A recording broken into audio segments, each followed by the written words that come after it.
Welcome to Nightly News. I'm Steve Panicaro. It's my partner, Scott Warniak. First on the agenda tonight, when DPTV was created, it was fully funded by the federal government. Within the past 2 decades, however, the government has slowly pulled away their funding until DPTV was fully funded by sponsors and viewers. That's right, Steve. This raised some issues regarding the programming. DPTV now had to do a sort of balancing act with its shows to keep all its viewers happy and willing to donate. So on one hand, you have to appeal to the left-leaning people, and at the same time, you have to appeal to the people on the right, because you got to keep both these viewer groups happy. And it's just, I mean, you're trying not to scare away like the moderate crowd, and just it's a tough balancing act. It really is. Yeah. Unfortunately, the way they resolved this issue was a little sloppy. You'll have a show that deals with left-leaning topics, and right after that is a show with right-leaning topics. And if one of those viewers happens to stick around and catch that other show, then they're going to be put off by those topics. Well, that's exactly right. And we're going to leave that there for now. We're going to move on to a different topic, and we're going to talk about demographics. As you know, the vast majority of the demographics are in the older range, right around the 40 plus. Another big portion, almost the entire rest of the portion, would have to be the kids. Ranging from about 2 to 12. Yeah. And while this does coincide with one of their core values of emphasis on developing children, it leaves an enormous gap in the viewer demographic. If they try to appeal to the 18 to 25 range, for instance, they could pick up an enormous amount of viewers. Well, that's a good point. That way they would turn into lifelong viewers. I mean, since DPTV is all about education, why can't they have more programming that would appeal to college students? For example, Toronto's public television, TVO, holds a Best Lecturer, where they have a contest every year where students submit their favorite professors and viewers get to vote on the most compelling lecture. Wow, well that sounds like a hoot. Oh, it is. It's a great way to bring the college students in. But they could also stand to grow one of their existing audience groups. Well, you must be talking about the 2 to 11 age group. Yeah. Yes, well, in the station's early years, there wasn't much competition when it came to kids programming. They could polish up their visuals too. Now that holds true for all age groups, so I mean if they could get some better visuals, some more engaging content, then they'd find a way to bring in new audience, but also keep the existing audiences happy and engaged. Indubitably.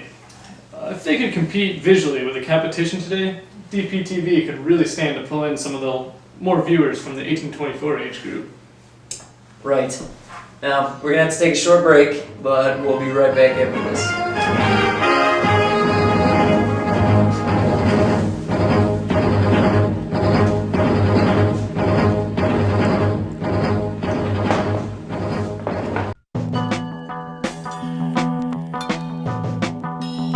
DPTV used to be Channel 56. In the last 2 decades, however, more and more people have begun using cable or satellite TV providers. The channel number now varies greatly from city to city, so the number 56 does hold visual equity with the older viewers, but it is no longer appropriate as a significant part of the visual identity. The DPTV logo also holds some visual equity. Over the years, DPTV has seen many versions of its logo, many of which were based around the number 56. From 1999 to the present, they have adopted this logo, which has some severe problems. In the viewers we talked to, some thought that it was a hat, others an eye, and still others a breast. The logo is actually an eclipse, but there are obviously some major clarity issues. The ambiguity of the logo is hurtful to the identity of the station and raises another big problem facing the network. The visual identity of the station contradicts its vision statement. Innovation in 2009 does not equal ignorance of technology and stale content. Education equals clear communication, which is obviously not the case when it comes to the network's logo. Entertainment most definitely does not describe most of the channel's visual identity, or a lot of the channel's programming. So this issue can be solved through a complete redesign.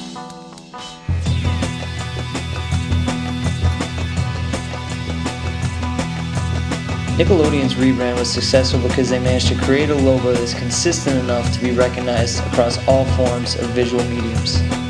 The logo is also kinetic enough to give each aspect of Nickelodeon's programming a unique yet cohesive feel.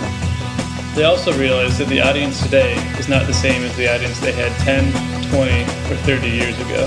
Nickelodeon designed for contemporary needs and contemporary viewers without completely abandoning their visual equity. Sci-Fi recently went through a successful rebrand as well. They changed the spelling of sci-fi to sci-fi with a Y to establish themselves as a brand, not just a genre. The logo is also very simple, which allows for more playfulness and the ability to adapt to many environments.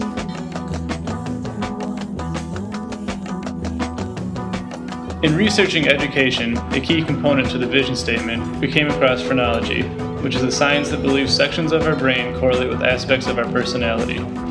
Using this as a metaphor, we thought that DPTV could break up its programming into distinctive time blocks so that there are almost distinctive subchannels within the channel to create different aspects of the network's personality.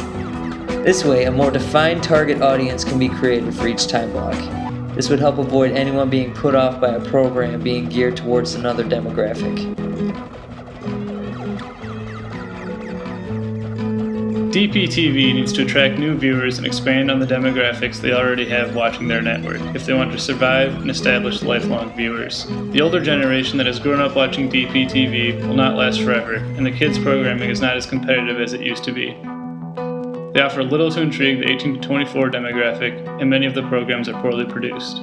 Due to the nature of evolving technology and the sheer fact that children drastically respond to engaging visuals, DPTV is at risk of losing their second biggest demographic. In order to engage and grow this audience, DPTV is going to have to liven up their visuals, but still adhere to their vision statement.